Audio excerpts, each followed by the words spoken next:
Everyone discovers very soon that we like to be praised. Everybody likes it. And somehow this warm glow we feel when we are praised or when our name is in the print is something of the vitamin A to our ego. Do you know that a lot of the race problem grows out of the drum major instinct? A need that some people have to feel significant, to feel that they're first, to feel that their white skin ordained them to be first. And they have said over and over again in ways that we see with our own eyes. In fact, not too long ago, a man close by living in a big white house said that members of a white superiority group were good people. And to think is what has happened as a result of this perverted use of the drum major instinct. It has led to the most tragic prejudice, the most tragic expressions of man to humanity to man. This is why we are drifting. We are drifting because nations are caught up with the drum major instinct. I must be first. Our nation must rule the world. And I am sad to say that a nation in which we live in is the supreme culprit. And I'm going to continue to say it to America because I love this country too much to see the drift it has taken. Jesus said in substance, oh, I see you want to be first. You want to be great. You want to be significant. Well, you ought to be. If you're going to be my disciple, you must be. But he reordered priorities. He said, don't give up this instinct. It's a good instinct if you use it right. If you don't distort it or pervert it. But keep on the need for being first. But be first in love. Be first in moral excellence. Be first in generosity. That's a new definition of greatness. And tonight, the thing that I like about it, by giving that definition of greatness, it means that everybody can be great. Because everybody can serve. And so to you tonight in our audience, know that Martin Luther King Jr. wanted you to know that he gave his life serving others. Martin Luther King Jr. tried to love everybody. He tried to be right on the war question. He tried to feed those who were hungry. He tried in his life to clothe those who were naked. He visited those who were in prison. He loved and served humanity. Martin Luther King Jr. was a drum major. He was a drum major for justice. He was a drum major for peace. He was a drum major for righteousness.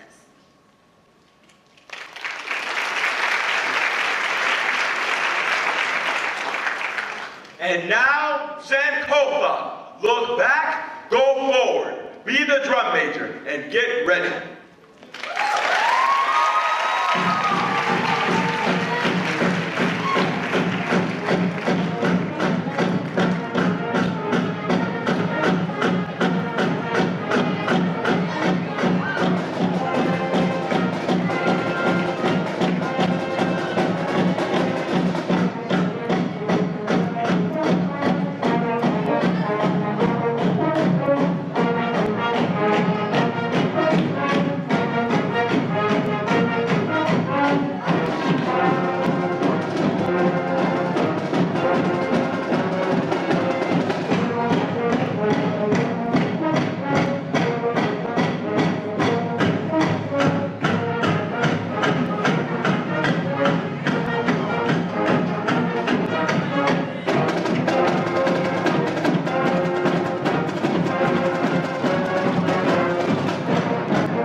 pleased you're here with us today. Me too. This was the hottest ticket in town. I waited months for this. No doubt. Some people have waited a lifetime just to see this museum exist. Its popularity confirms that it was long overdue. Since opening in September of 2016, we've had over 3 million visitors. Did anyone notice anything from the outside when you first approached the museum? Yeah, it's big and brown. Why do you think you noticed that?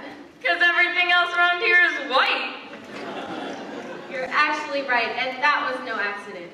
This museum in its presence in recognizing both Africa and America is deliberately a dark, rich color representative of the people it celebrates. 80,000 square feet of artifacts and history to take in. Does the shape remind you of anything else? Is it a crown? Another excellent observation. The shape captures the essence of a Yoruba crown. It indicates a sacred or celebratory place. Keep that in mind as you journey through the museum. The bronze panels bordering the outside of the building reflect the work of African-American craftsmen from Charleston and New Orleans. And of course, it's a metaphor. No matter what, African-Americans brought and continue to allow light to flow into their lives. That's cool. African crown, African-American craftsman. It's both African and American. African-American! Yes, this museum captures a lot about African-American identity and determination, as expressed in the poetry of Langston Hughes.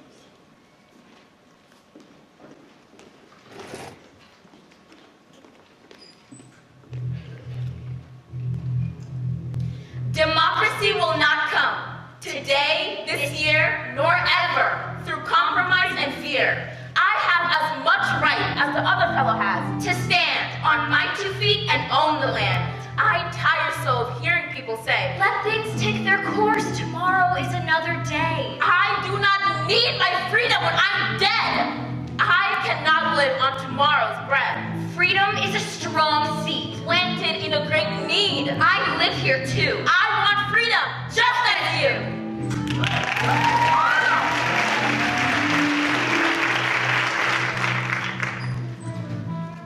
I too am America. I am the darker brother. They send me into the kitchen when company comes. They send me to eat in the kitchen when company comes. But I laugh and eat well and grow strong. Tomorrow, I'll be at the table.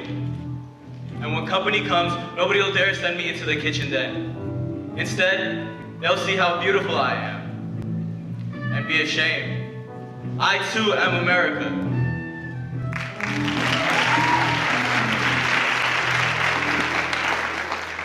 And one last thing to think about before we begin. This museum has 4 floors above ground and 3 below. What do you think it's like below? It's probably dark. Well, you guys are a good group. It is dark, representing the darkest period in time for African Americans. Even still, it's a period we endured.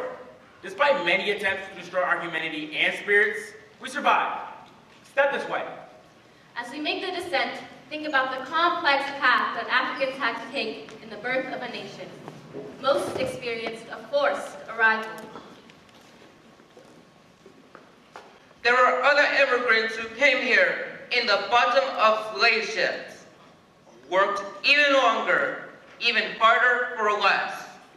But they too had a dream that one day their sons, daughters, grandsons, granddaughters, great-grandsons, great-granddaughters might pursue prosperity and happiness in this land.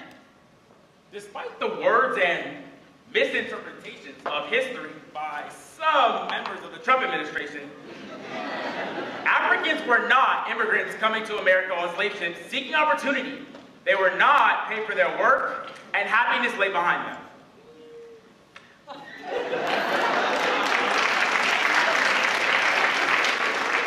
We choose to focus on his gifted hands. Well, yeah, because it don't seem like he was given a gifted mouth. The beginning was a complex and challenging time for Black people. I am Phyllis Sweetley. At 8 years old, I was kidnapped from Senegal. From my home, my family, from everything I knew. I was purchased by a New England family. They educated me. I mastered Greek and Latin, and I became a poet. third American woman to publish a book of poetry. My work, with its highly religious themes, was celebrated. Soon as the sun forsook the eastern main, the pealing thunder shook the heavenly plain. Majestic grandeur from the zephyr's wing exhales the incense of the blooming spring. So may our breasts with every virtue glow, the living temples of our God below. Filled with praise of he who gives the light and draws the sable curtains of the night, let placid slumbers soothe each weary mind. At morn to wake, more heavenly, more refined, so shall the labors of the day begin, more pure, more guarded from the snares of sin. Night's leaden scepter seals my drowsy eyes, then cease my song, till fair aurora arise.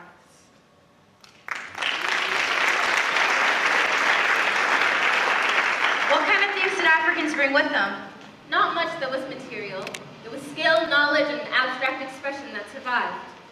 Music and movement was always a part of African American expression.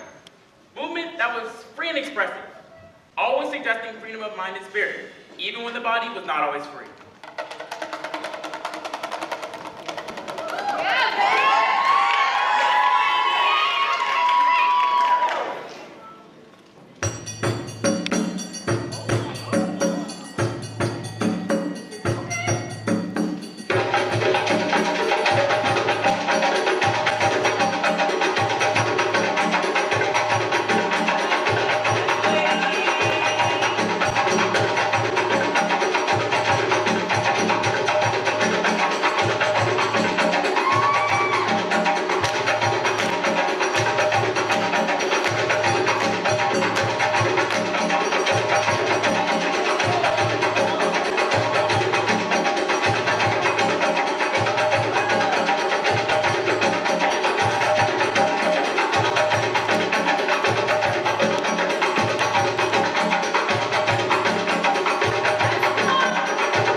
Is that Thomas Jefferson?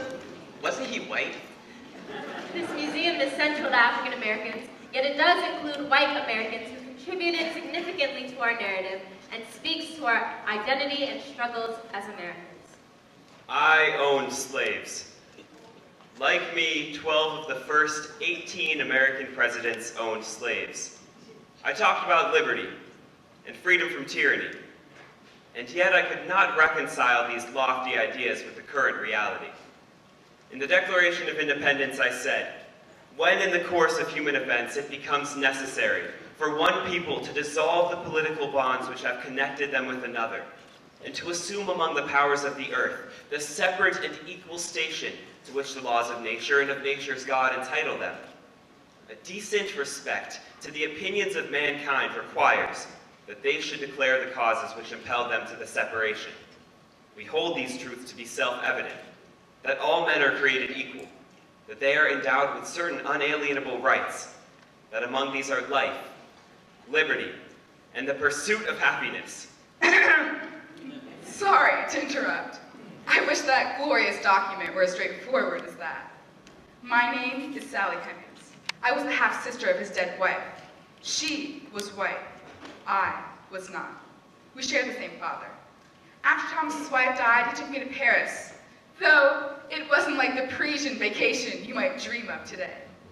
Je respirais l'air libre et pour la première fois, je savais ce que c'était d'avoir cette chose, la liberté, ce que je ne pouvais pas avoir en Amérique.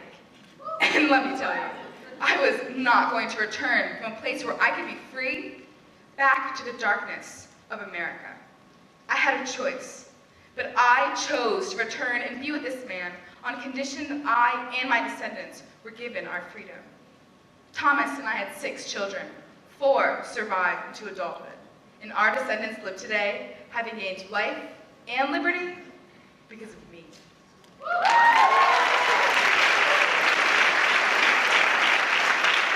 African Americans like Sally Hemings actively contributed to their fates, making choices and crafting identity.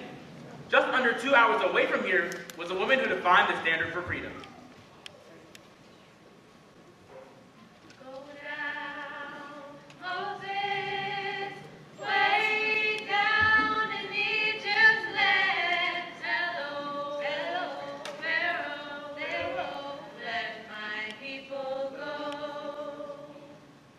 Slavery is the next thing to hell. I grew up like a neglected weed, ignorant of liberty, having no experience of it. Then I was not happy or contented. And I prayed to God to make me strong and able to fight. And that's what I've prayed for ever since. I had reasoned this out in my mind. There was one of 2 things I had a right to, liberty or death. If I could not have one, I would have the other. For no man should take me alive. I should fight for my liberty as long as my strength lasted. And when the time came for me to go, the Lord will let them take me. When I found I had crossed that line, I looked at my hands to see if I was the same person. There was such a glory over everything. There was no one to welcome me to the land of freedom. I was a stranger in a strange land, and my home, after all, was down in Maryland, because my father, my mother, my brothers and sisters and friends were there. But I was free, and they should be free. I was the conductor of the Underground Railroad for 8 years, and I can say what most conductors can't. I never ran my train off the track, and I never lost a passenger. Let your motto be resistance. Resistance. Resistance. No oppressed people have ever secured their liberty without resistance.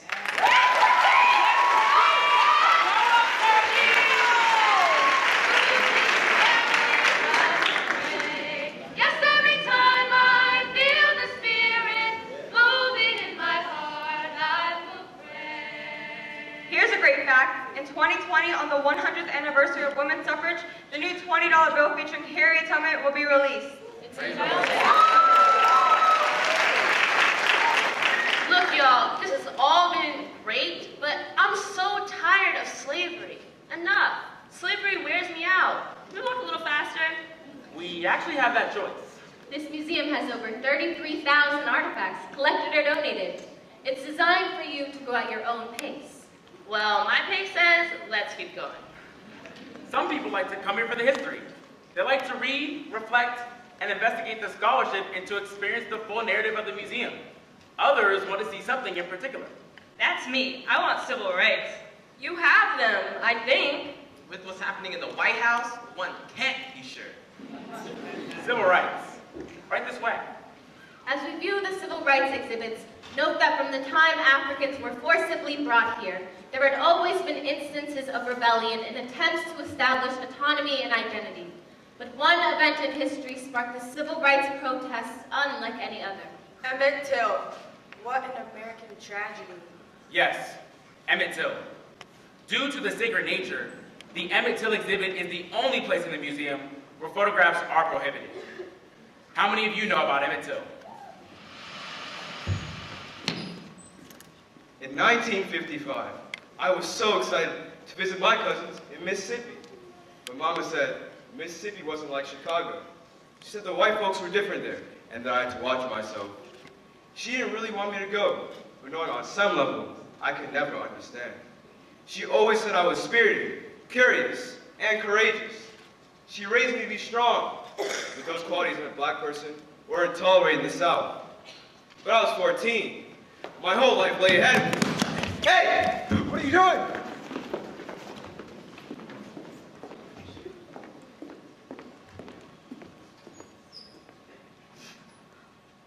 When two white men dragged my only child from his bed in the middle of the night, they intended that he would disappear and never be seen again.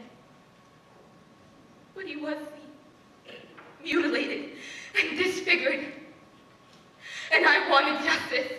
It was long past time for America to change. I insisted on an open casket, though my child was not recognizable.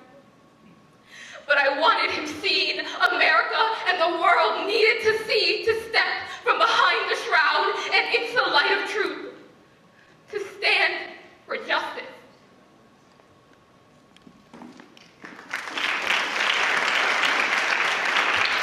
Emmett Till became the sacrificial lamb, a symbol and a catalyst for others to act.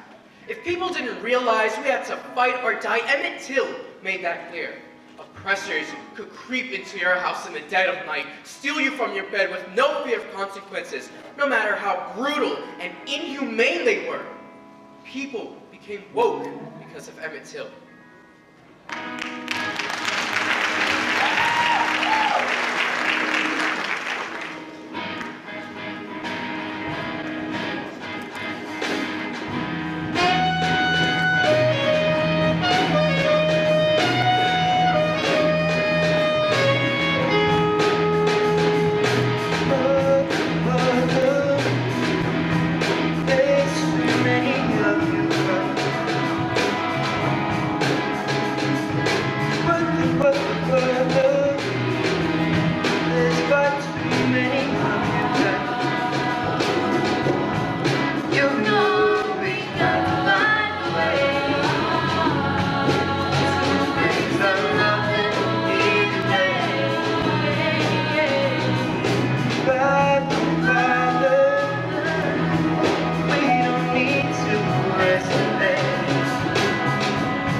What's going on?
1932 at a time when many black Americans experienced deep poverty, but I was no exception. I would not give in. I became educated, attended college, and joined the Army. I used comedy and laughter to tell the truth about America. Listen, I'll tell you one thing. It sure is nice being out of that prison. A lot of people asked me when I got back to Chicago last night, they said, well, how are the Negroes in Birmingham taking it? What they act like? What do they look like? I said, man, I got off the plane at 10:30, arrived at the motel at 11, and guess what? About 1 o'clock, I was back in jail. I tell y'all, they had so many Negroes in that jail over there that when you saw one of us walking around free, you knew he was a tourist. I tell y'all, I got back to Chicago last night, and this guy asked me, he said, well, how do you describe the prison scene? I said, baby, just wall-to-wall us. So really, when you think about it, that was some mighty horrible food they was giving us over there. First day, it looked bad and it tastes bad. After that, it tastes like home cooking. I tell y'all, it got so good the third day that I asked one of the guys for the recipe.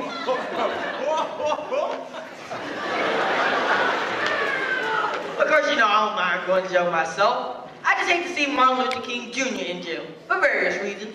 One, when the final day get here, he's gonna have such a hard time trying to explain to the big man upstairs how he spent more time in jail than he did in the pulpit.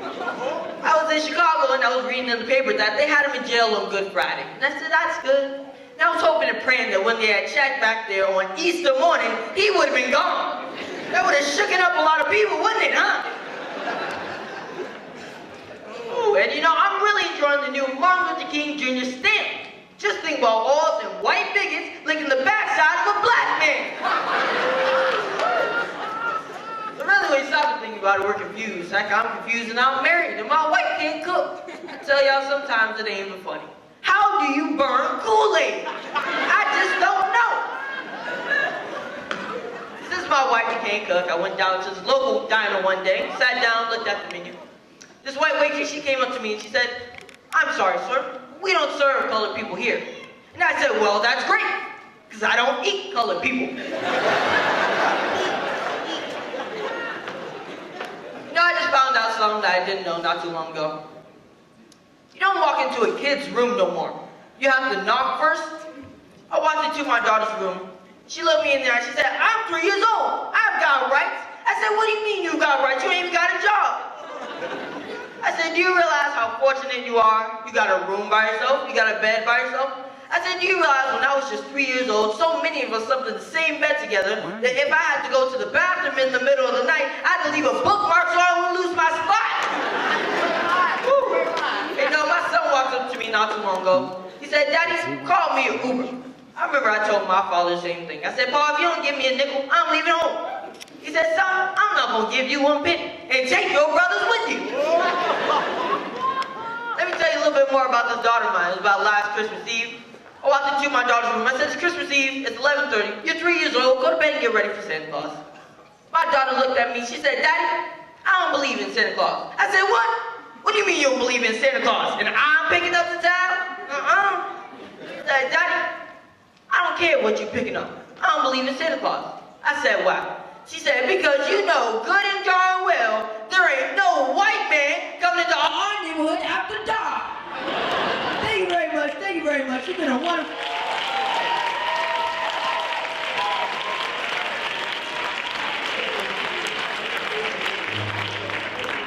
Gregory later gave up stand-up comedy so that he could do other things, like address health and nutrition issues for African Americans. He was convinced that drugs, alcohol, and poor diets were destroying the race. He spoke directly against poverty and racial discrimination. He even ran for President of the United States in 1968, maybe even influencing and informing a then 7-year-old Barack Obama of what was possible. I just heard a song by Ayanna Gregory, Dick Gregory's daughter. She wrote it as a tribute to her father. I know the song you mean. She wanted to celebrate the amazing man who was her father and wrote it as a tribute to him, a strong, courageous black man while he was still alive.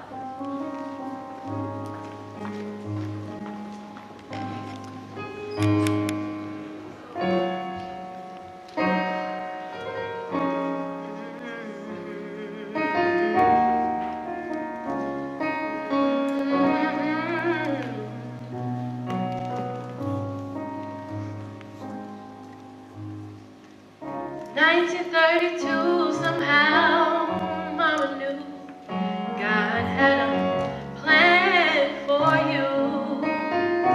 With the light around your head, some tried to hurt you, but you made them laugh instead.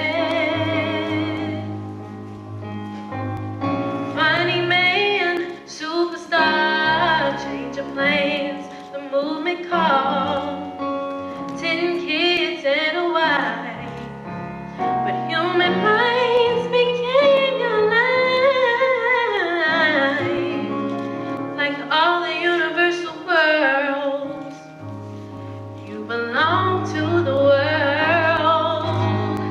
Golden heart, brilliant mind, so ahead of your time. Black man with the keys in your hands, you open up the way for a new day.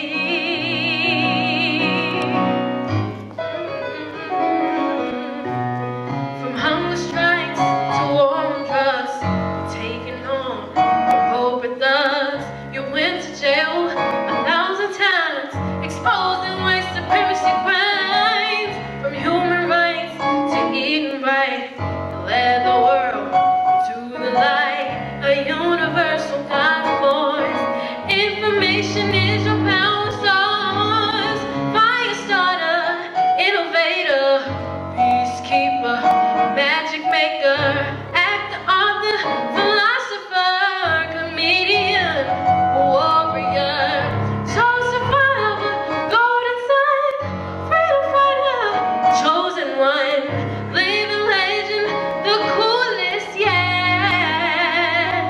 The world still ain't caught up with you yet. Black man with the keys in your hands, you open up the way for a new day. Facing the rising sun of a new day begun. Let us march on till victory,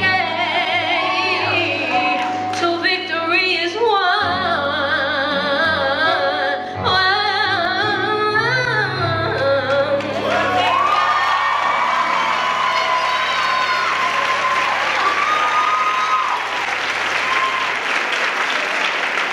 Hey, look at that hair. That's glorious.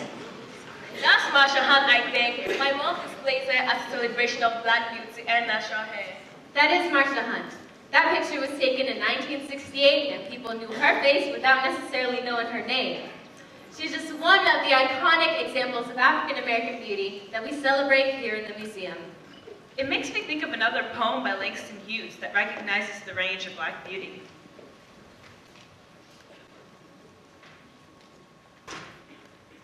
Have you dug the spill of Sugar Hill? Cast your gems on this sepia thrill. Brown sugar, lassie, caramel tree, honey gold, baby sweet enough to eat. Peach skin girly, coffee and cream, chocolate darling out of a dream. Walnut tinted or cocoa brown, pomegranate lit pride in the town. Rich cream color to plum tinted black, feminine sweetness of Harlem's no lack. Glow of the quince, the blush of the rose, persimmon bronze, the cinnamon toast, blackberry cordial, Virginia dare wine, all those sweet colors flavor all of my mind. Walnut or cocoa, let me repeat. Caramel, brown sugar, a chocolate treat. Molasses taffy, coffee and cream, licorice, clove, cinnamon, to a honey brown dream. Ginger, wine gold, persimmon, blackberry, all through the spectrum, Harlem girls vary. So if you want to know beauty's rainbow thrill, stroll down to Licious. Luscious. Fine. Hill.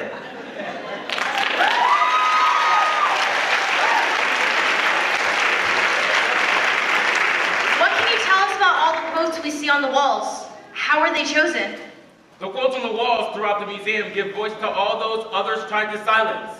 The quotes are the words of scholars and poets who best captured the people's sentiment.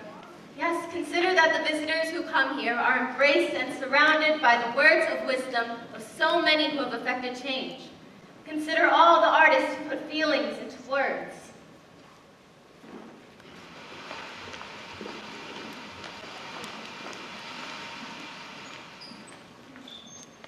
My mother had 2 faces and a frying pot, where she cooked up her daughters into girls before she fixed our dinner. My mother had 2 faces and a broken pot, where she hid out a perfect daughter, who was not me.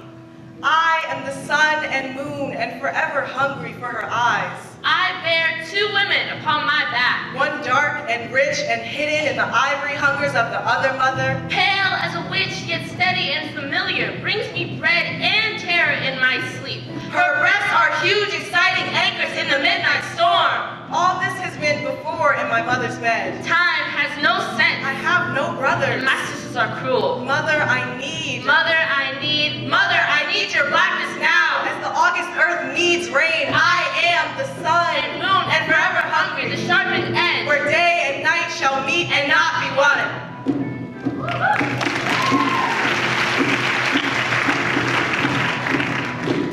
Our birth and death are easy hours, like sleep and food and drink. The struggle staggers us for bread, for pride, for simple dignity. And this is more than fighting to exist, more than revolt and war and human odds. There is a journey from the me to you. There is a journey from the you to me. A union of the 2 strange worlds must be. Ours is a struggle from a too warm bed, too cluttered with a patience full of sleep. Out of this blackness, we must struggle forth from one of bread, of pride, of dignity. Struggle between the morning and the night. This marks our years. This settles to our plight.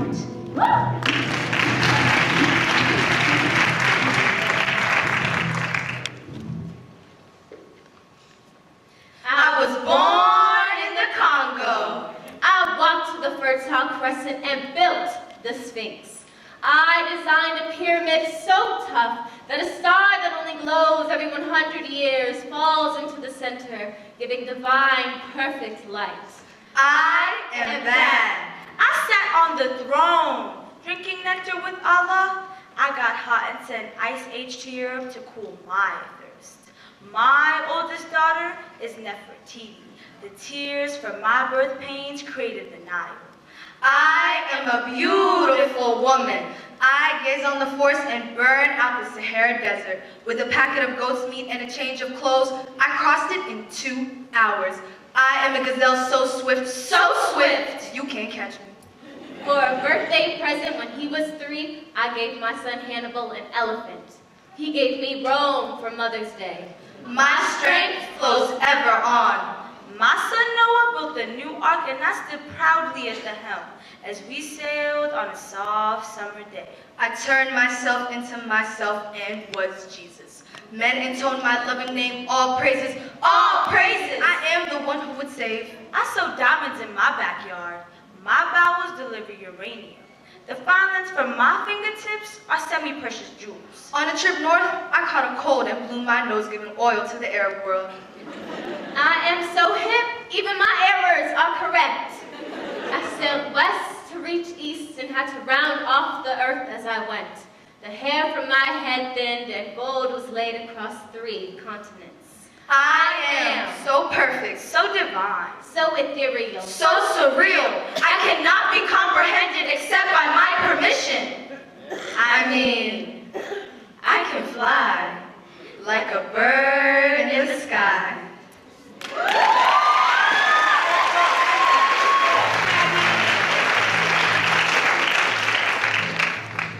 There was so much music, art, words, and other literature, all powerful and purposeful in the struggle for justice.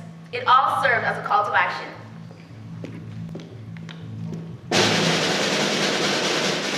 Stand in the heat, still with you. One that's done all the things you set out to do. Stand, there's a cross for you to bear. Things to go through, you're going anywhere.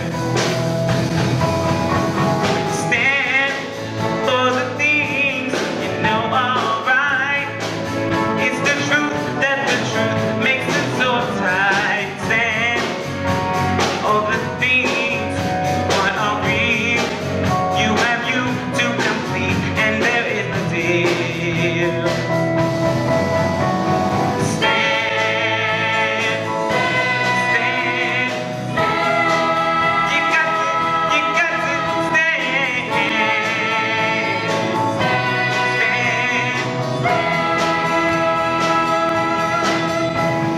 Stand for the things you know are right.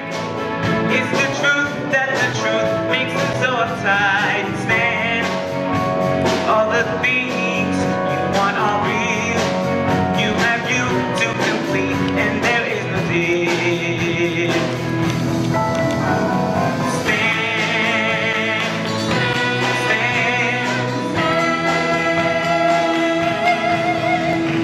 stand, stand.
America with my music.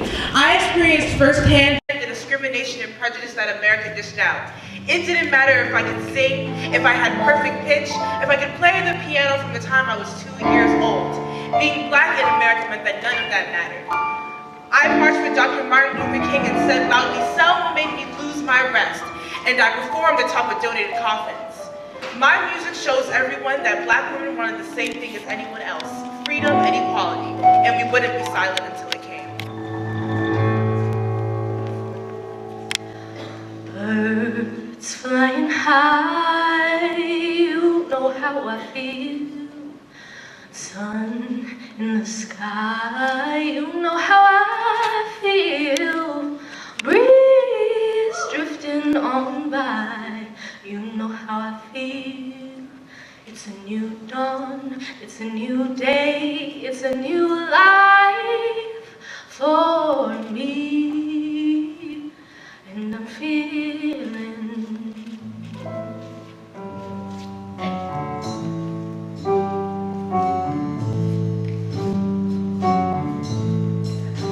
my skin is black,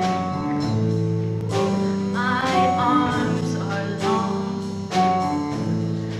my hair is woolly, my back is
as visitor voices, I've noticed several as we've been walking. Well, there are booths in which you can stop and record your story. From the very beginning, the designers of this museum recognized that Black history is not just one man or woman leading a group. We are all makers of history, and our collective stories and experiences shape the culture that we celebrate.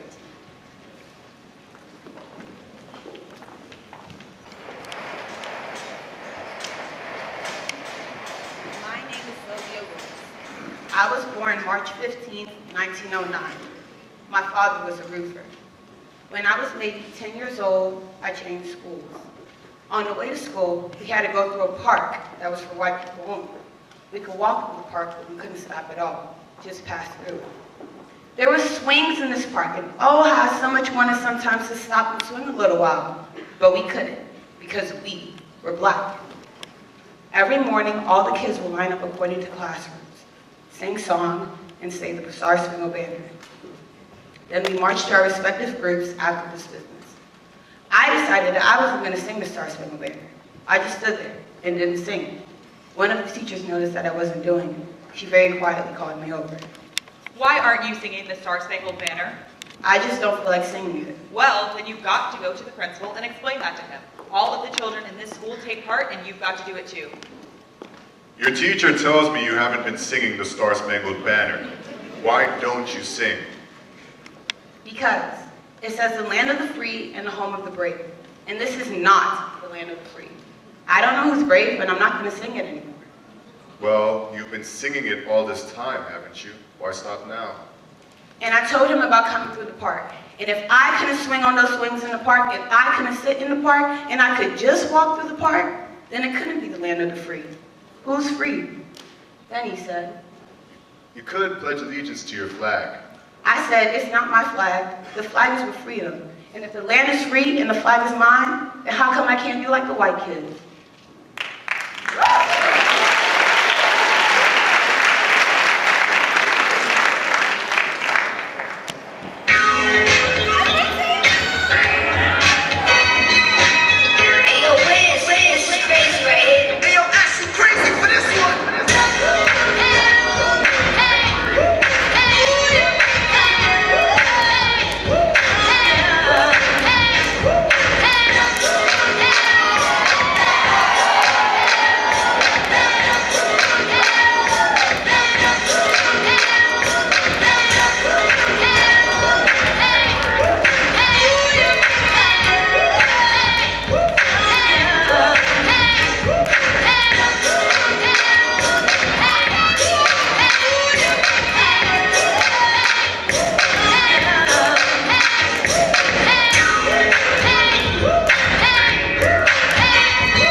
contemplative court, and it's an important stopping place to transition from the darkness to the light.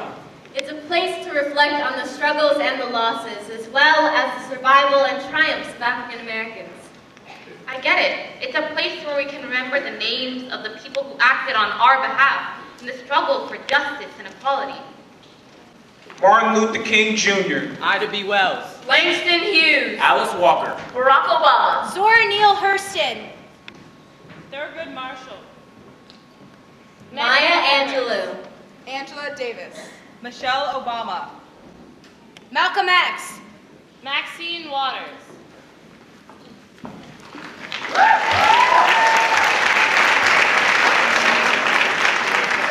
To Richard Allen, the African American church was a source of strength for many people seeking spiritual guidance and justice. It was a place where black people could be free, even in times of struggle and strife. It was a place where we could set our own rules and our own vision.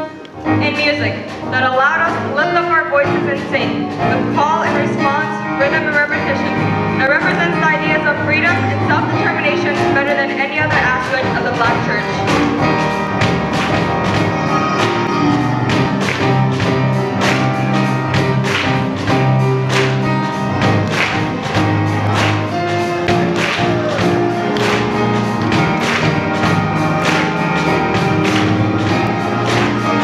Magnify, lift on high. Spit a Spotify to qualify, start off his side. Niggas water, butterfly. Mama made me apple pies, lullabies and alibis, put no in the Valentine. Never win it for a year, the month by a dozen. So one score 3 years to the day that he doesn't. Bill is racing a kid, through the crib and his busting. One in my city, and don't say that we cousins. I'm ready.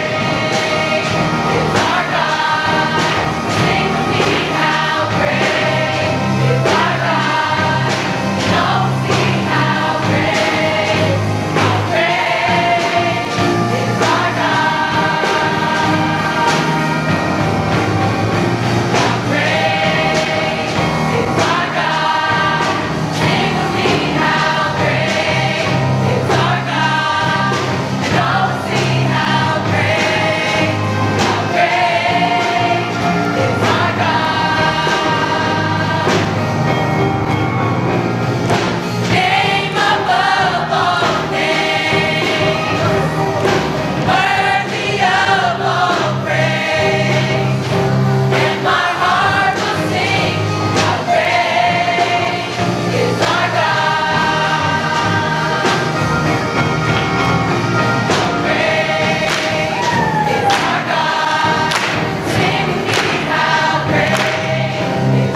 rightfully I'm credited with inventing rock and roll. With rock and roll, I established guitar as a prominent instrument. No one did this before me. I defined a standard. Bob Dylan called me the Shakespeare of rock and roll, and John Lennon of the Beatles. He said that a new name for rock and roll would be Chuck Berry. Well, he was right, of course.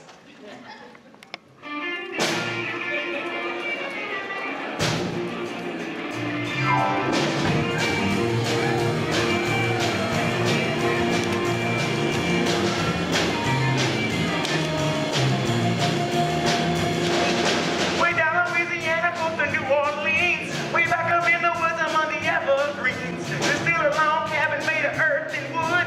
There lived a country boy named Johnny B. Good, who never ever learned to read or write so well, but he could play the guitar just like a ring in the bell. Go, go! Go, Johnny, go! Go! Go, Johnny, go! Go! Go, Johnny, go! Go! Go, Johnny, go! Go! Hey, Johnny be good. He was carrying his guitar and a gun in his sack, and sit beneath the tree by the railroad track. Oh, the engineers would see him sitting in the shade, drumming to the rhythm that the drivers made.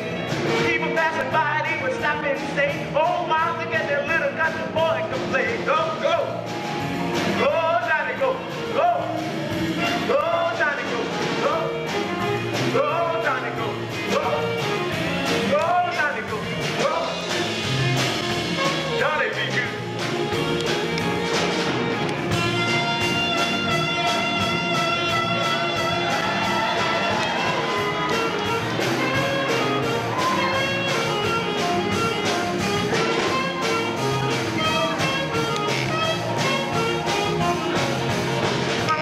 Someday you will be a lion, and you will be the leader of a big old band.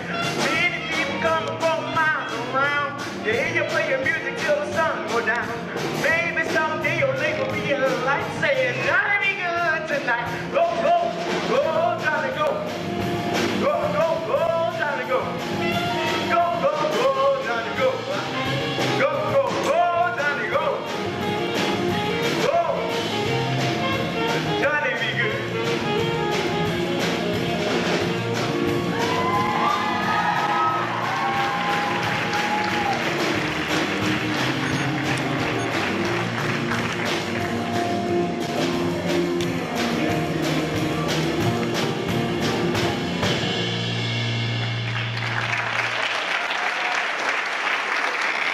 Well, we jumped right into that, didn't we? Man, See, Chuck Berry's red Cadillac. ooh-wee! What style! I'm telling you the truth. Hey, do you see that quote over there? It says God created black people, but black people created style. That quote is from playwright George Wilkes. He wrote a play entitled The Colored Museum. Well, he was on a song about style, just look. Back in the day, dressing up and being in style meant something. It showed that black people had status. It separated them from slavery and showed that you had arrived. Think about all the style and influence African Americans had and continue to have on America. Here in the Cultural Gallery, we see everyday African Americans performing culture, living and being history. So you mean to tell me that high fives, fist bumps, collard greens, and sweet potato pie, that's history? Yes. As you look at this 360-degree video panoramic feed, you will see countless instances of all types of people performing cultural acts. What about my granny's super secret recipe for macaroni and cheese? That's culture. Can you give me that recipe? No way, man! Cultural expression is everything we associate with African American culture. Yeah, the way we speak, play, move. Like juking. I see that when I watch football. Exactly. Everything from food, clothes, dancing, cultural acts that keep history alive. Just look and you'll see something of yourselves here. There are numerous displays of African Americans embracing Africa as a badge of identity, happily claiming racial pride and heritage.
I do one nag and school quick.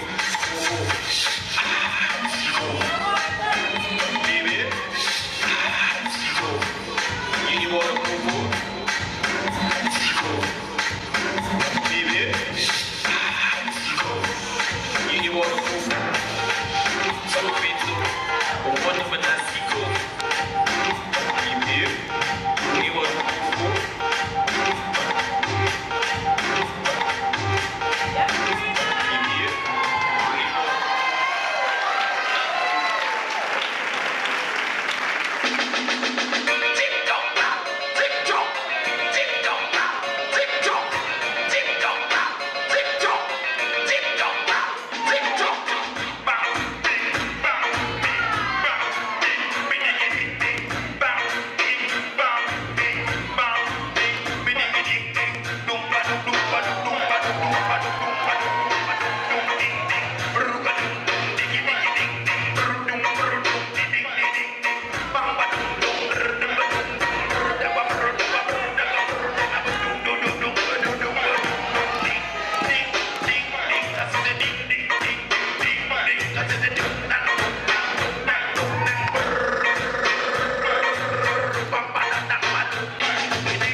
Was the inspiration for the museum's design. It's proudly displayed on the 4th floor. Is that a bottle tree? I see those in people's front yards, but I didn't know they're associated with African American culture.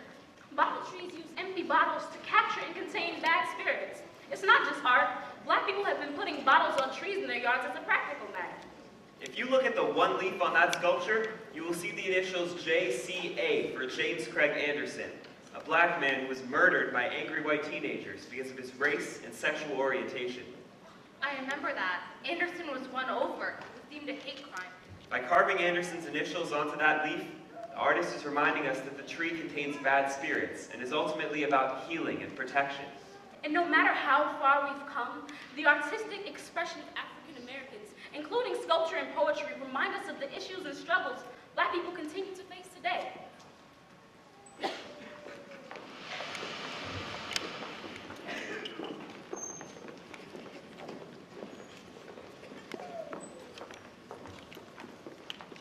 White folks is white. White folks is white.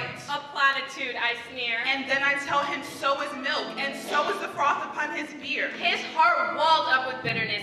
He smokes his pungent pipe and nods at me as if to say, young fool, you'll soon be right. I have a friend who eats his heart always with grief of mine. He drinks my joy as tipplers drain deep goblets filled with wine. And I wonder.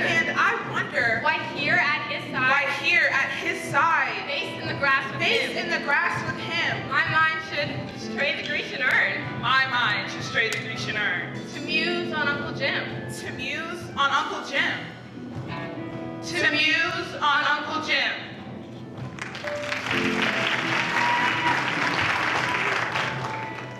First fight, then fiddle, ply the slippery string with feathery sorcery, muzzle the note with hurt and love the music that they wrote, bewitched, bewildered, qualified to sing. Threadwise devised, no salt, no hemping thing for instruments to bear. Devote the bow to silks and honeys. Be remote a while from malice and from murder, and carry hate in front of you and harmony behind. Be deaf to music, to beauty blind. Win wars, rise bloody. Maybe not too late to have civilized a space wherein you may play your violin with grace.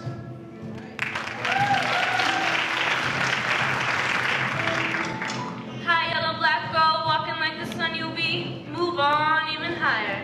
Those who laugh at your color don't move to the blackness we be about. Cause as Curtis Mayfield be saying, we people be blacker than blue, and quite a few of us be yellow. Also shades of blackness. Yeah, hi yellow black girl, walk your black song. Cause some of us be hearing your sweet music.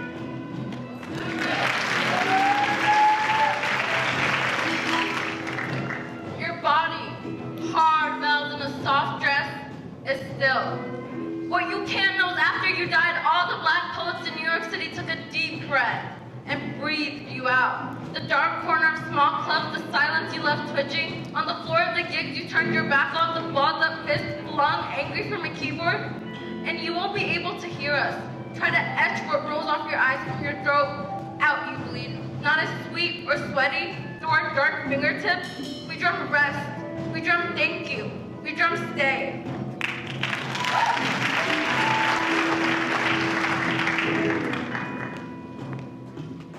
I is the total black being spoken from the earth's inside. There are many kinds of open. How a diamond comes into a knot of flame. How a sound comes into a word, colored by who pays what for speaking. Some words are open, like a diamond on glass windows, singing out within the crash of passing sun. Then there are words like stapled wagers, in a perforated book, buy and sign and tear apart, and come whatever wills all chances, the stub remains an ill-cooled tooth with a ragged edge. Some words live in my throat, breeding like adders. Others know sun-seeking like gypsies over my tongue, to explode through my lips like young sparrows bursting from shell. Some words bedevil me. Love is a word, another kind of open. How a diamond comes into a knot of flame. I am black, because I come from the earth's inside. Take my word for jewel in your open light.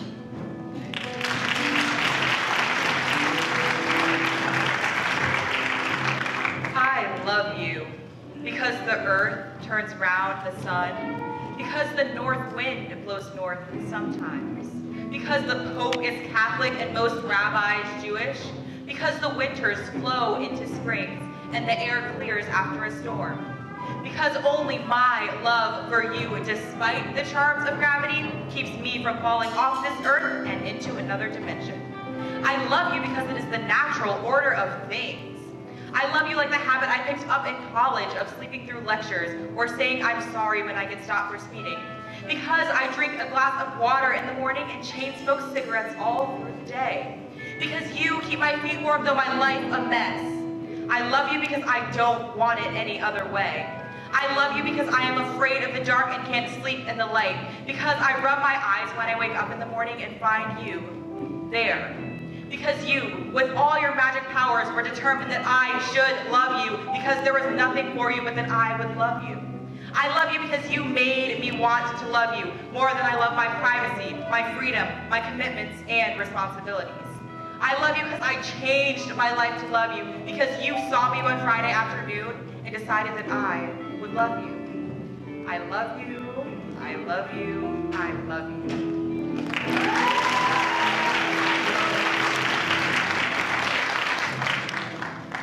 When you thought me poor, my poverty was shaming. When blackness was unwelcome, we found it best that I stay at home. When by the miracle of fierce dreaming and hard work, life fulfilled our everyone, you found me crassly well off. Not trimly, inconspicuously wealthy like your rich friends. Still black too, now I own too much and too many of everything. Woe is me! I became a success. Blackness, who knows how, became suddenly in. What to do, now that fate appears? For the moment, anyhow. To have dismissed abject failure in any case? Now that moonlight and night have blessed me, now that the sun, unaffected by criticism of any sort, implacably beams the kiss-filled magic that creates the dark and radiant wonder of my face.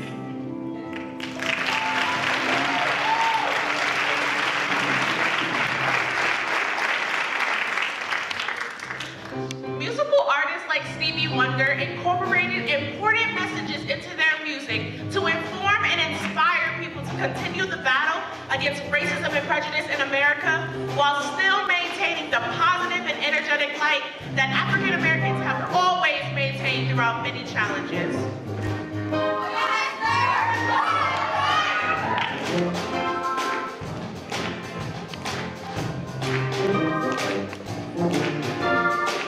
Everyone is feeling pretty. It's hotter than July. Though our world's full of problems, they've been touched even if they try.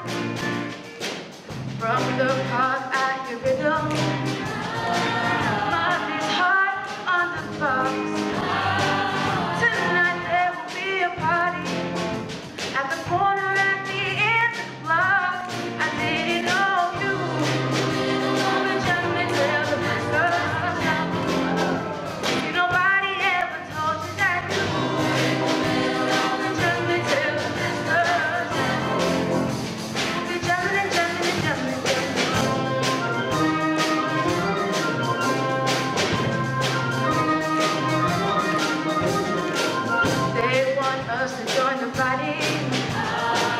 But our answer today is to let all our worries, like a breeze through our fingers, away. Peace has come to Zimbabwe. Third world right on the one. Now's the time for celebration, 'cause we've only just begun. I didn't know we've been jamming till the mask of time.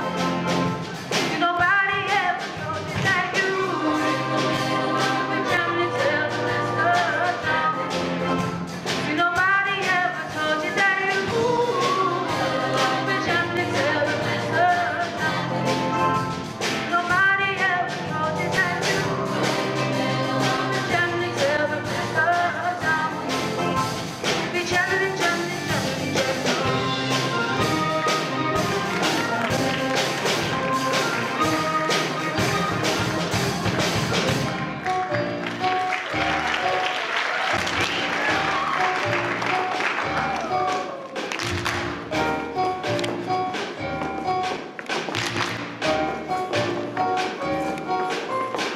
Everybody's got a thing, but some don't know how to handle it. Always reaching out to things that's taking the things not worth having. Don't you worry about a thing. Don't you worry about a thing, mama. 'Cause I'll be standing on the side when you check it out. They say your style and life's a drag, and that you must go other places. Just don't you feel too bad when you get fooled by the smiling faces. Don't you worry about a thing. Don't you worry about a thing, mama. 'Cause I'll be standing on the side when you take it out.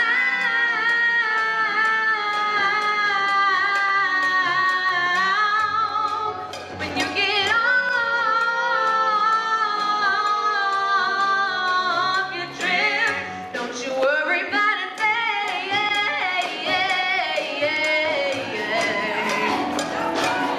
Don't you worry about a thing.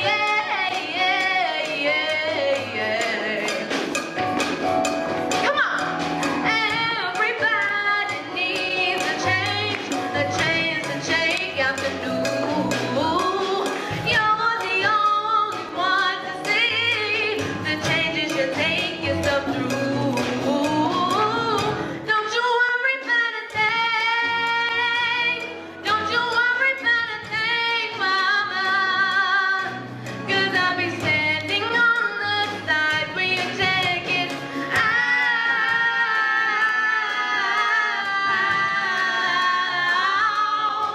When you get off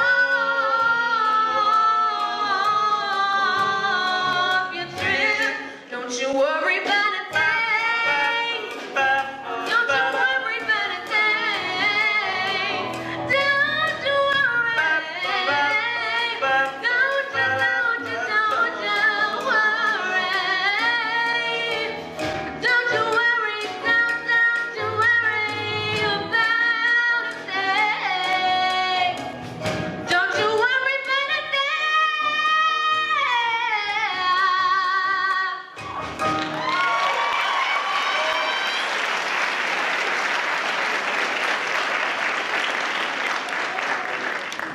Athletes Tommy Smith and John Carlos became famous at the 1968 Olympic Games.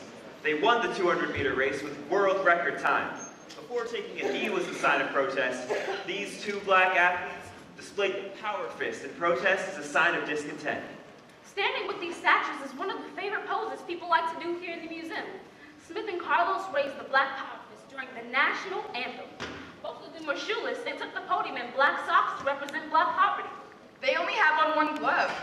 That's because one of them forgot his gloves. They had to share a pair. That's also why they have different hands raised. I've seen this image a million times and I never knew that. I'm learning so much from being here. Tommy Smith wore a black scarf to represent his black pride, while John Carlos wore beads around his neck to represent all those who died without a prayer, those who had been lynched as a result of racial hatred.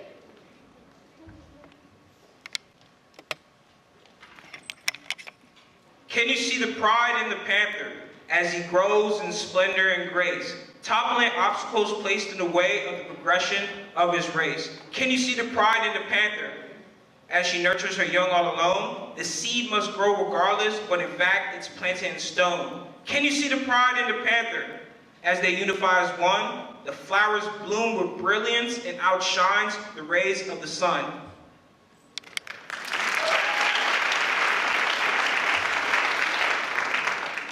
Brothers all, shall we not win the blind way of our prison world by sympathy entwined? Shall we not make the bleak way for each other's sake less rugged and unkind? Oh, let each throbbing heart repeat the faint note of another's beat, to lift a chanson for the feet that stumble down life's checkered street. I heard you have the mothership here. Man, this isn't Star Wars. I'm talking about Parliament Funkadelic. That mothership, P-Funk, and all that. Oh, I got you. Yeah. Parliament. Yeah. We want the funk. Gotta have that funk. We want the funk. Gotta have that funk. Blending the musical styles of funk, rock, and R&B, P-Funk became a new style all on its own. Psychedelic rock. Parliament initially scared off white listeners and showed no interest in their opinions. Many of their longtime fans respected that purity and intent. P-Funk was music and creativity for its own sake. Making money was good, but it's not what was driving the band. From Marian Anderson, Cass Calloway, Duke Ellington, Ella Fitzgerald, Fats Waller, and Sarah Vaughan, they're artifacts of all the greats. Yeah, and there's also Bootsy Collins and George Clinton. Bow wow wow, yippee yo, yippee yay, bow wow, yippee yo, yippee yay. Bow wow wow, yippee yo, yippee yay, bow wow, yippee yo, yippee yay. Whatever era of music you're into, it's here in the museum, from Nat King Cole to Beyonce. Like Lauryn Hill, she's my all-time favorite.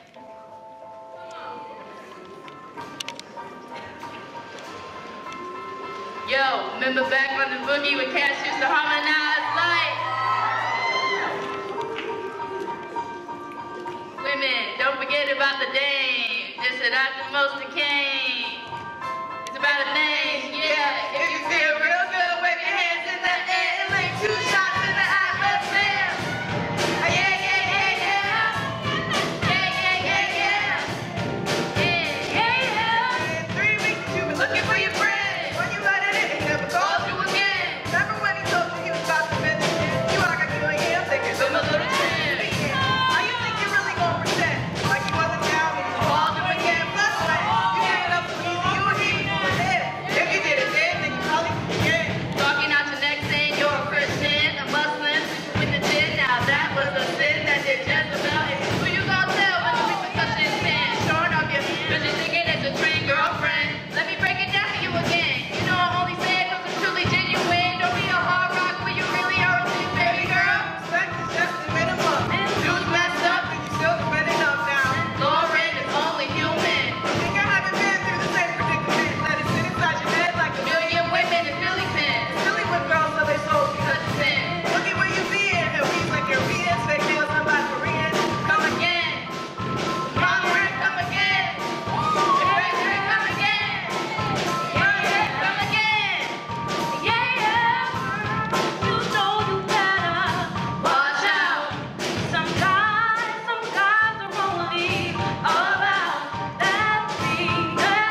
aligned with the pyramid atop the Washington Monument. This is also a part of the message. It says, while we share an angle with American history, we are different and have our own unique shape. Ladies and gentlemen, poet, activist, feminist, Audre Lorde, an African American who helped us remember the importance of voicing our passions and speaking out for justice.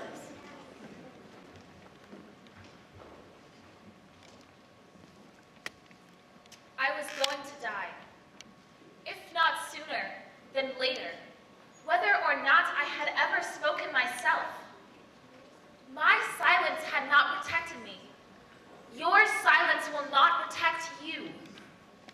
But for every real word spoken, for every attempt I had ever made to speak those truths for which I am still seeking, I had made contact with other women while we examined the words to fit a world in which we all believed, bridging our differences. And it was the concern and caring of all those women which gave me strength and enabled me to scrutinize the essentials of my living. The women who sustained me through that period were Black and white, old and young, lesbian, bisexual, and heterosexual, and we all shared a war against the tyrannies of silence. What are the words you do not have yet? What do you need to say? What are the tyrannies you swallow day by day and attempt to make your own until you will sicken and die of them still in silence? Perhaps, for some of you here today, I am the face of one of your fears. Because I am Black, because I am a woman, because I am a lesbian, because I am myself, a Black woman warrior poet doing my work, come to ask you, are you doing yours? And of course, I am afraid. You can hear it in my voice, because the transformation of silence into language and action is an act of self-revelation, and that always seems fraught with danger. But you're never really a whole person if you remain silent, because there's always that one little piece inside of you that wants to be spoken out. And if you keep ignoring it, it gets madder and madder and hotter, and if you don't speak it out, one day it'll just up and punch you in the mouth. In my house, we celebrate the Feast of Kwanzaa, the African American Festival of Harvest, which begins the day after Christmas and lasts for 7 days. The third day and its principle, Ujima, collective work and responsibility. The decision to build and maintain ourselves and our communities together, and to recognize and solve our problems together. The fact that we are here and that I speak these words is an attempt to break that silence and bridge some of those differences between us. For it is not difference which immobilizes us, but silence. And there are so many silences to be broken.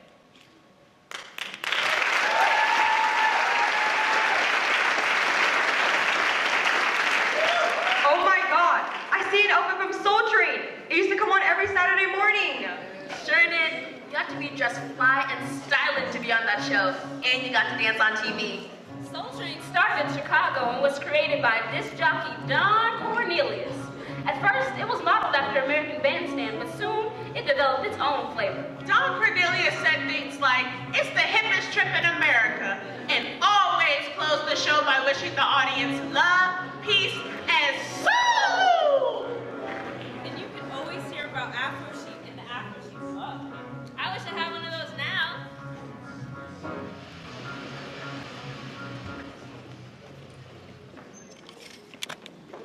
Yes, sir.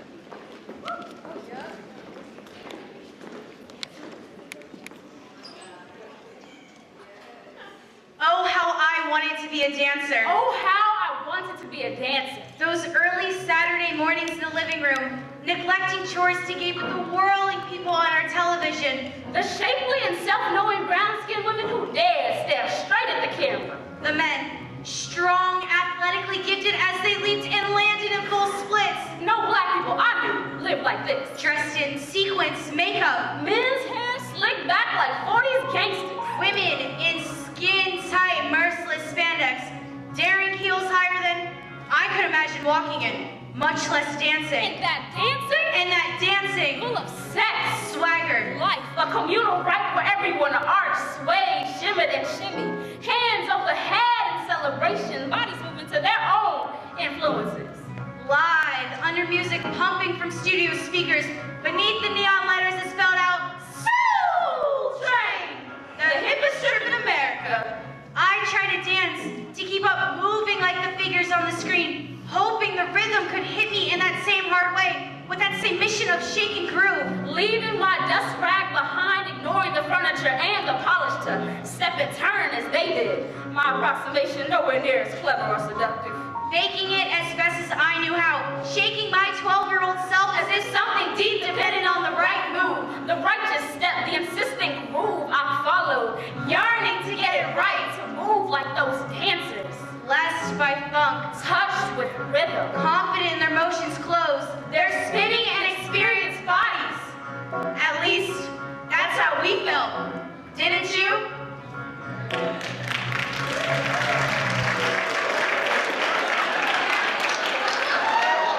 Soul Train!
Soul Train, love, peace, and soul.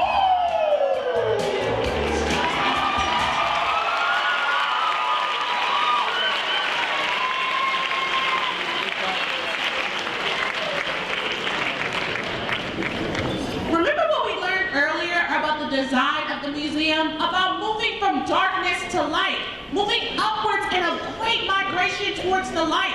It's true, I feel lighter coming out on the other side. You may have noticed a quote by Dr. Martin Luther King. He represented that feeling perfectly. He could face the possibility of death without bitterness or hatred, while doing what was true and righteous. When you have hope, you can take risks and give others hope. Together, this is the formula for power, strength, and community. Dr. King was part of a movement that started before him and continues long after his death. It takes many in all ways to get the nation's attention. Yeah, but if we're always peaceful and they're coming at us with guns, how is that going to work? Well, when you stop and think about it, Dr. King was one of the most ironic men in history. His nonviolence elicited extreme violence. James Baldwin said that the only time nonviolence is admired in America is when black people practice it. Well, consider that John Lewis said that peaceful protest is not about the absence of violence, but the presence of justice. Right on, I see that. When Dr. King marched, he got everybody's and the nation's attention because it was embarrassing and people were ashamed. Yeah, too bad that doesn't happen today. There are movements. We haven't given up. What are you wearing under that jacket?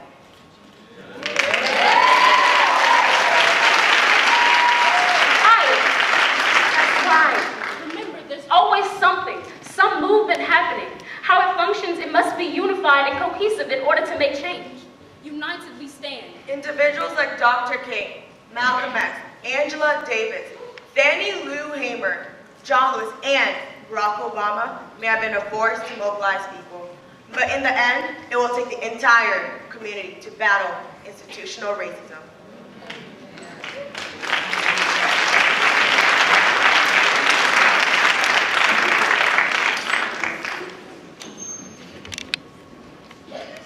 Black privilege is the hung elephant swinging in the room. It's the memory of a slave ship praying for the Alzheimer's to kick in. Black privilege is me already having to memorize my nephew's eulogy. My brother's eulogy. My father's eulogy. My unconceived child's eulogy. Black privilege is me thinking my sister's name is safe from that list. Black privilege is me pretending I know Trayvon Martin on a first-name basis. It's me using a dead boy's name to win a poetry slam. It's me carrying a mouthful of other people's skeletons to use at my own convenience.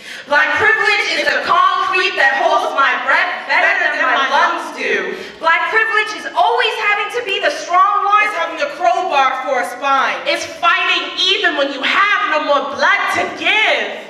Even when your bones carried you. Even when your mother prayed for you. Even after they prepared your body for the funeral. Black privilege is being so unique that not even God will look like you. Black privilege is still being the first person in line to meet him. Black privilege is having to have the same sense of humor as Jesus. Remember how he smiled on the cross? The same way Malcolm X laughed at his bullets. And there I go again, asserting my black privilege, using a dead man's name without his permission. Black privilege is a myth, a joke, a punchline. Is the time a teacher asked a little boy what he wanted to be when he grew up, and he said alive. It's the way she laughed when she said, there's no college for that. And it's time for for everything about my skin to be a metaphor. For everything black to be pun intended, to be death intended. Black privilege is the applause at the end of this poem. It's me giving you a dead boy's body and you giving me a 10. It's me being okay with that. And I tried writing a love poem the other day, but my fingers wouldn't move. My hands started to blister like it didn't trust me anymore. Like it thought I was trading in this noose for a pearl necklace.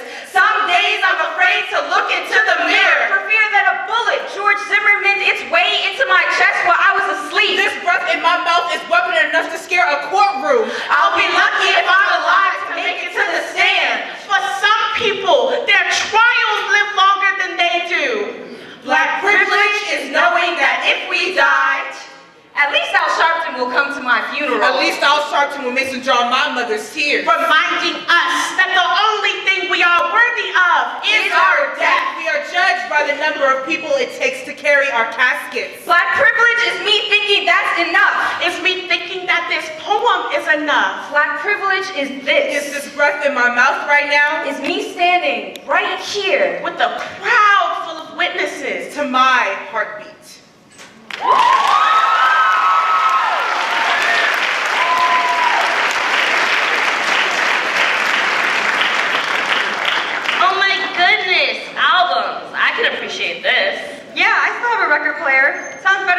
CDs or music from the computer, if you ask me. There's Michael Jackson. Off the Wall's one of the best albums ever. Yeah, when the world is on your shoulders, gotta straighten up your act and boogie down. Here's Kanye West and Lenny Kravitz. And also, hip-hop athletes are known for creating and recreating, for showing alacrity in their words and thinking. So cool.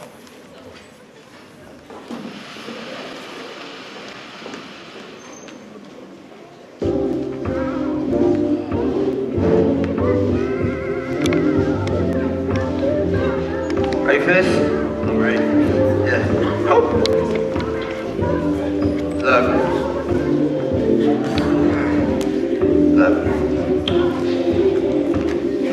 I wrote this verse with ink from a bleeding heart.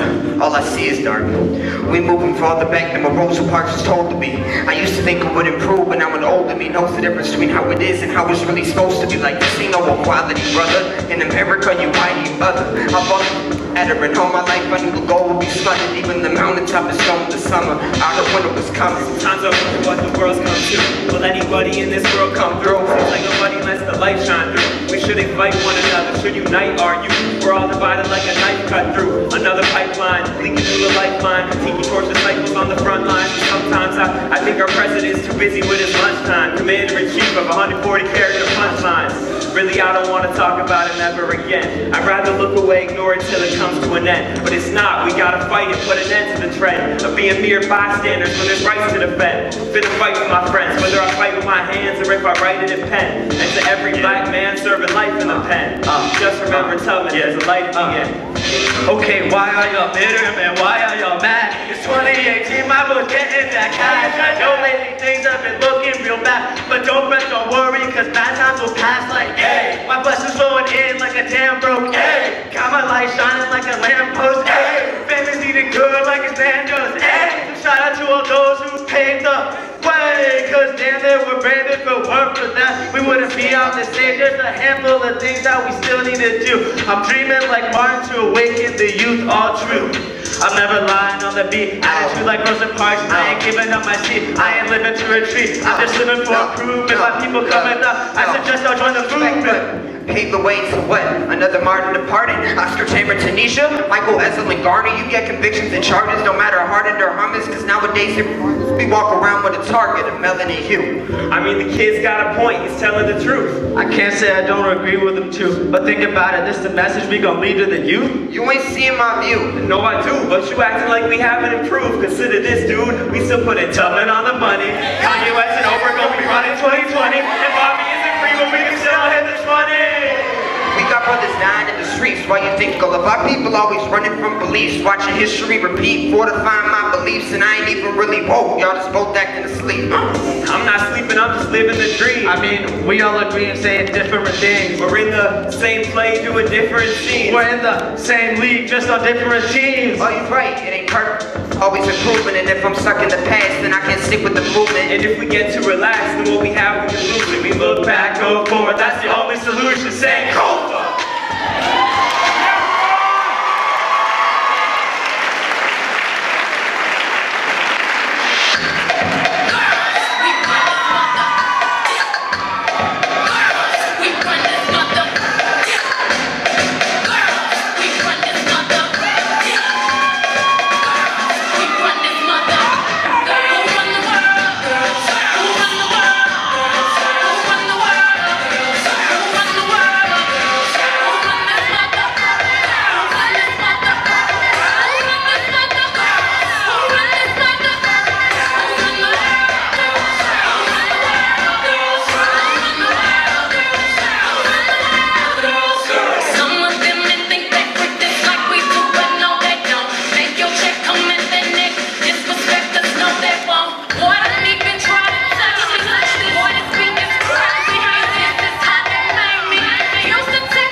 painful truth, it's important to focus on the ascent, the move upwards.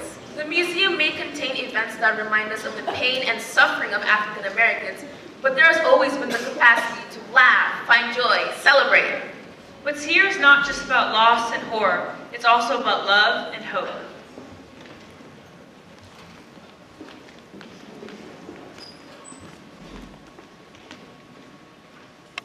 A rock, a river, a tree, host to species long since departed. marked the mastodon, the dinosaur, who left dry tokens of their sojourn here. On our planet floor, any broad alarm of our hasting doom was lost in the gloom of dust and ages.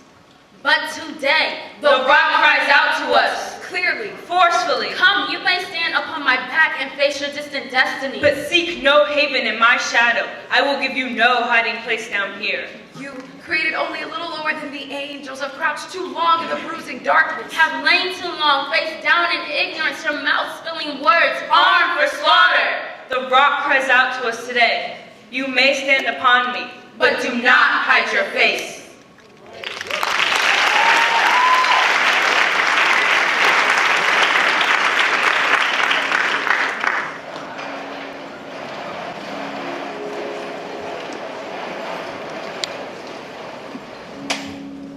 Broken down and tired of living life on a merry-go-round, and you can fight the fighter, but I see it in you, so we can walk it out.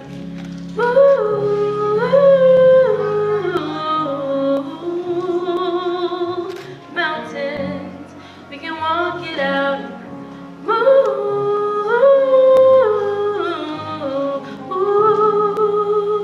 Mountains, and I'll rise up, rise like the day. I'll rise up, I'll rise unafraid. I'll rise up, and I'll do it 1,000 times again. And I'll rise up, high like the wave. I'll rise up, in spite of the ache. I'll rise up, and I'll do it 1,000 times again. For you, for you.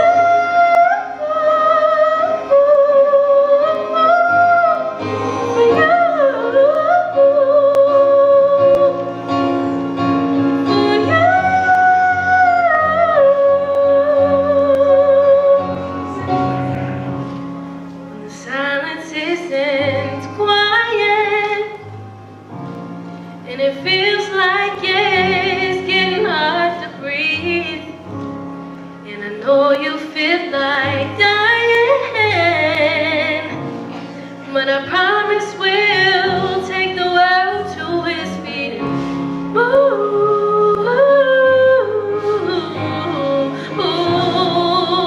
mountains, bring it to its feet and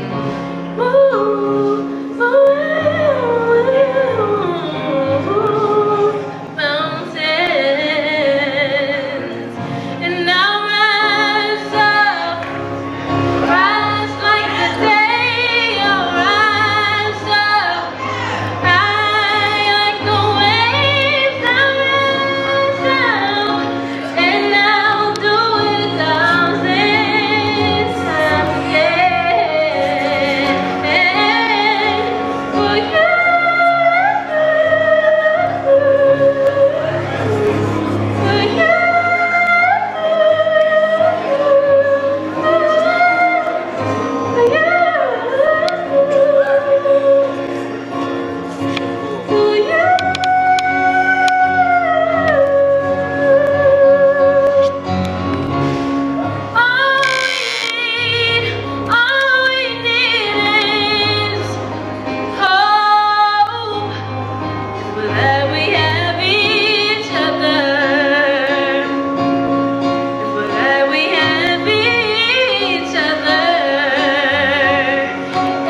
history 365 days a year.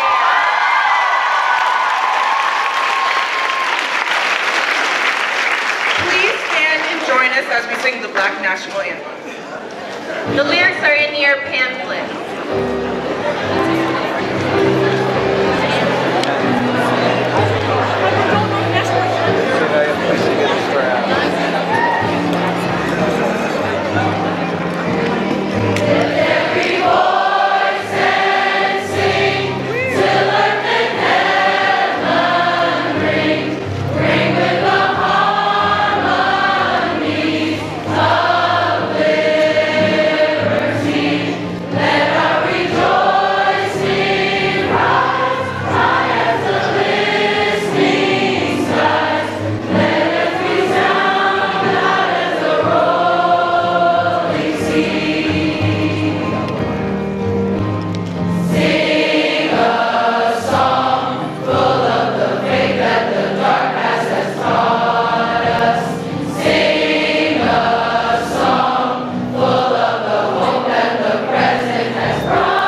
picture, so stay tight. Let's move in.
way.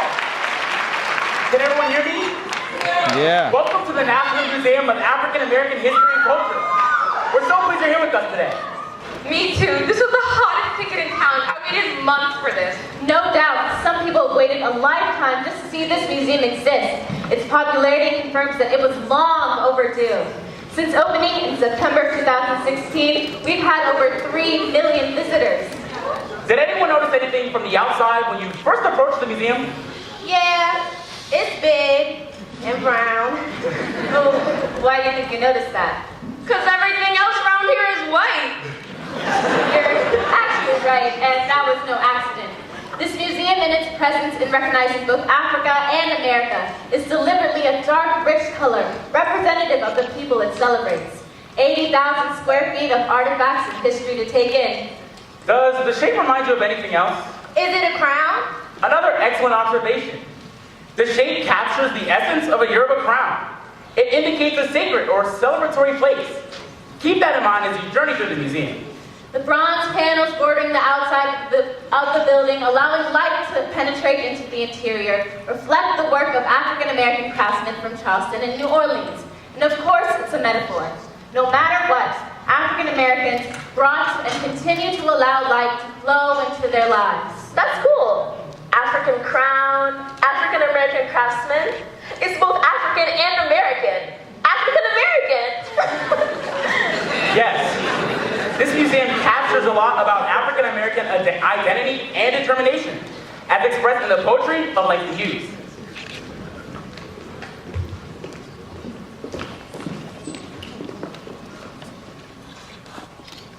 Democracy will not come today, this year, nor ever through compromise and fear. I have as much right as the other fellow has to stand on my 2 feet and own the land. I tire so of hearing people say, let things take their course, tomorrow is another day. I do not need my freedom when I'm dead. I cannot live on tomorrow's bread. Freedom is a strong seed, planted in a great need. I live here too. I want freedom, just as you.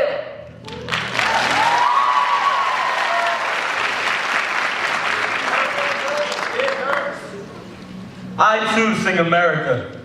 I am the darker brother. They send me to eat in the kitchen when company comes, but I laugh and eat well and grow strong. Tomorrow I'll be at the table, and when company comes, nobody will dare send me into the kitchen then. Instead, they'll see how beautiful I am and be ashamed. I too am America.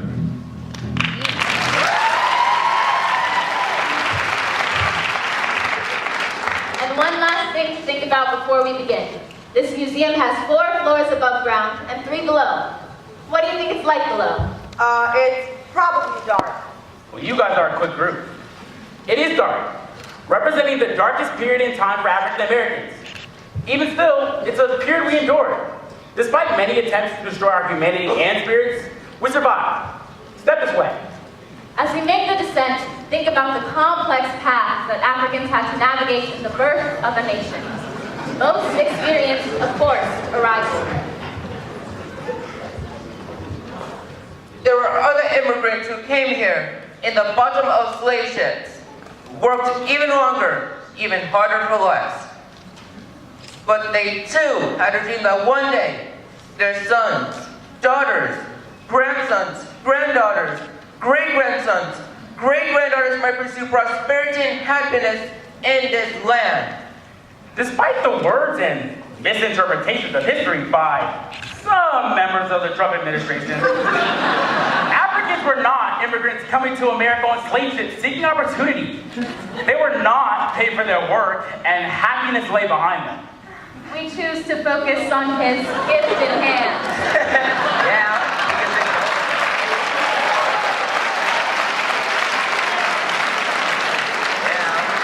Don't seem like he was given the gifted mouth. The beginning was a complex and challenging time for Black people. I am Phyllis Wheatley. At 8 years old, I was kidnapped from Senegal. From my home, my family, from everything I knew. I was purchased by a New England family. They educated me. I mastered Greek and Latin, and I became a poet, and only the third American woman published a book of poetry. My work, with its highly religious themes, was celebrated. Soon as the sun forsook the eastern main, the pealing thunder shook the heavenly plain. Majestic grandeur from the zephyr's wing exhales the incense of the blooming spring. So may our breasts with every virtue glow, the living temples of our God below. Filled with praise of he who gives the light and draws the sable curtain of the night. Let placid slumber soothe each weary mind, at-born to wake, more heavenly, more refined. So shall the labors of the day begin, more pure, more guarded from the snares of sin. Night's leaden scepter seals my drowsy eyes, then cease my song, till fair aurora rise.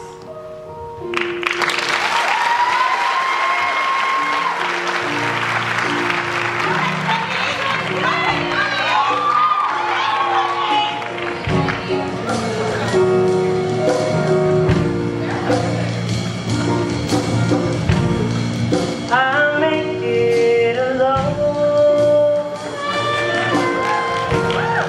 when love is gone. Still you made your mark here in my heart. One day I'll fly away, leave your love to yesterday. What more can your love do for me? When will love be through with me? This museum captures a lot about African American identity, but also speaks to white Americans as a whole.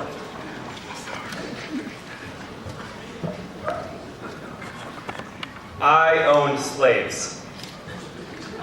Like me, 12 of the first 18 American presidents owned slaves.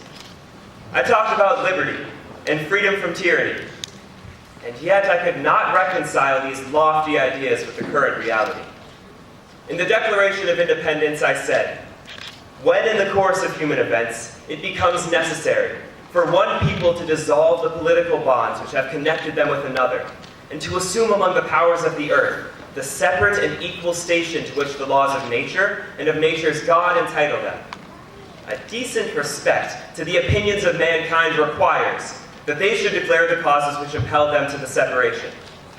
We hold these truths to be self-evident, that all men are created equal, that they are endowed with certain unalienable rights, that among these are life, liberty, and the pursuit of happiness. Sorry to interrupt. I wish that glorious document were as straightforward as that. My name is Sally Hemings. I was the half-sister of his dead wife. She was white. I was not. We shared the same father. After Thomas's wife died, he took me to Paris, though it wasn't like the Parisian vacation you might dream of today. Je respirais l'air libre et pour la première fois, je savais ce que c'était d'avoir cette chose. La liberté, ce que je ne pouvais pas avoir en Amérique. And let me tell you, I was not going to return from a place where I could be free back to the darkness of America. I had a choice, and I chose to return and be with this man on condition that I and my descendants were given our freedom. Thomas and I had 6 children. 4 survived to adulthood, and our descendants live today having gained life and liberty because of me.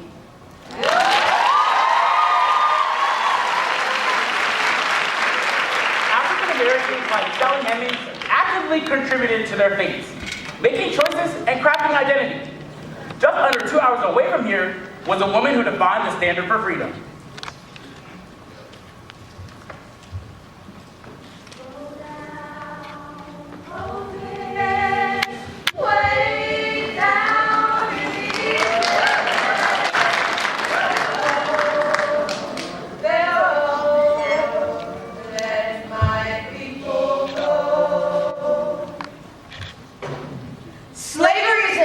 think to hell.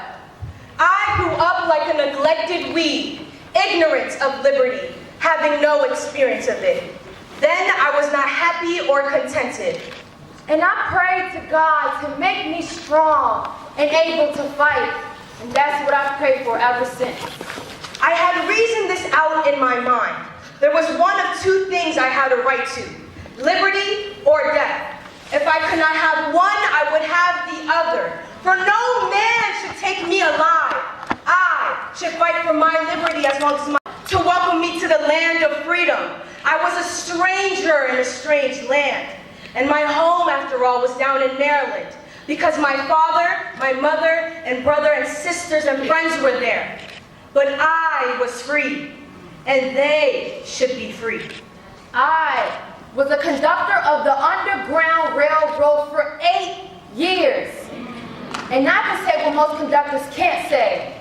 I never ran my train off the track. And I never lost a passenger. Let your motto be resistance. No oppressed people have ever secured their liberty without resistance.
Brother. You will not be able to plug in, turn on, and cop out. You will not be able to lose yourself on Zan and skip up a beer during commercials because the revolution will not be televised. The revolution will not be brought to you by Pepsi in 4 parts without commercial interruptions. The revolution will not show you pictures of Trump blowing a bugle and leading a charge by Pence, Jeff Sessions and Kellyanne Conway to eat chitlins confiscated from a Harlem sanctuary. The revolution will not be televised. The revolution will not be brought to you by the Oscars and will not star Johnny Depp, Tom Cruise, or Jennifer Lawrence. The revolution will not give your mouth sex appeal. The revolution will not get rid of the nubs. The revolution will not make you look 5 pounds thinner because the revolution will not be televised, brother. There will be no pictures of you and Tom Brady pushing that shopping cart down the block on the dead run. We're trying to slide back on the TV into a stolen ambulance. NBC will not be able to predict the winners at 8:32 or report from 29 districts. The revolution will not be televised. There'll be no pictures of pigs shooting down brothers on the instant replay. There'll be no pictures of pigs shooting down brothers on the instant replay. There'll be no pictures of Eric Garner being choked in New York screaming, I can't breathe. There'll be no slow motion in still life of Trayvon Martin strolling through Florida in a gray hoodie to pick up an Arizona and some Skittles just for the right occasion. The Bachelor, Keeping Up with the Kardashians, and The Apprentice will no longer be so damn relevant. And women will not care if Dick finally gets down with and Jane on Search for Tomorrow, because black people will be in the streets looking for a brighter day. The revolution will not be televised. There will be no highlights on the 11 o'clock news of Harry armed women liberationists and Melania Trump blowing her nose. The theme song will not be written by Miley Cyrus, Taylor Swift, nor sung by Katy Perry, Justin Bieber, Selena Gomez, Lil Pump, or Post Malone. The revolution will not be televised. The revolution will not be right back after messages about a white tornado, white lightning, or white people. You will not have to worry about a germ in your bedroom, the tiger in your tank, or a giant in your toilet bowl. The revolution will not go better with Pepsi. The revolution will not fight the germs that may cause bad breath. The revolution will put you in the driver's seat. The revolution will not be televised, will not be televised, will not be televised, will not be televised. The revolution will be no reruns, brother. The revolution will be live. I was going to die, if not sooner, then later, whether or not I had ever spoken myself. My silence had not protected me. Your silence will not protect you. But for every real word spoken, for to speak those truths for which I am still seeking, will we examine the words to fit a world in which we all believe, bridging our differences. And it was the concern and caring of all those women which gave me strength and enabled me to scrutinize the essentials of my living. The women who sustained me through that period were black and white, old and young, lesbian, bisexual, and heterosexual, and we all shared a war against the tyrannies of silence. What are the words you do not have yet? What do you need to say?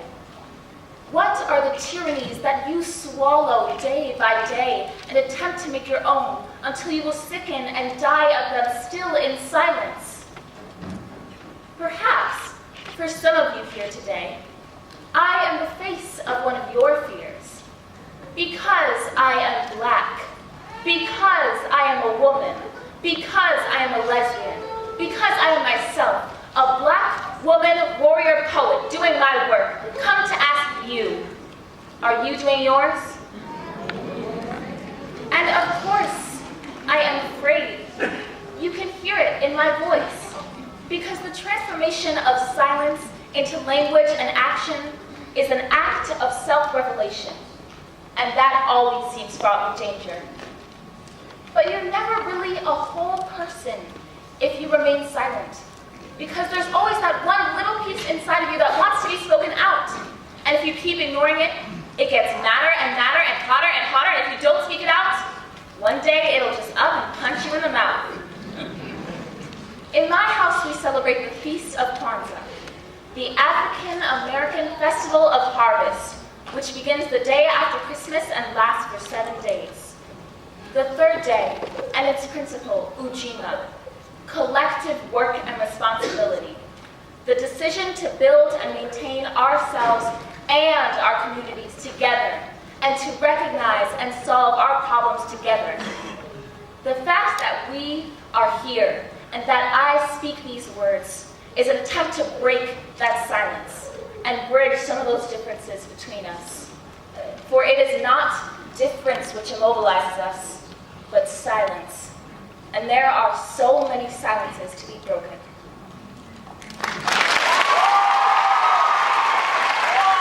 Let's go, boys. Hey.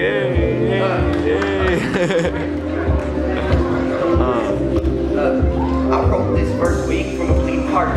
All I see is dark. We moving farther back than what Rosa Parks was told to be. I used to think of what improved, but now an older me knows the difference between how it is and how it's really supposed to be. Like this ain't no equality, brother. In America, you fight each other. I fall into the ladder, and all my life I knew the goal was running. Because the mountaintop is on the sun. I don't know what's coming. Sometimes I wonder what the world's come to. Will anybody in this world come through? Seems like nobody left the fight shine through. You shouldn't fight one another, should unite on you. We're all divided like a knife cut through. Another pipeline, leaking through the lifeline. Tiki torture cycles on the front lines. And sometimes I think our president's too busy with his lunchtime. Commander-in-chief of 140 character punchlines. Really, I don't want to talk about it ever again. I'd rather look away, ignore it till it comes to an end. But it's not. We gotta fight it, put an end to the trend of being mere bystanders when there's rights to defend. I'm gonna fight for my friends, whether I fight with my hands or if I write it in pen. And to every black man serving life in the pen, just remember Tubman, there's a light at the end.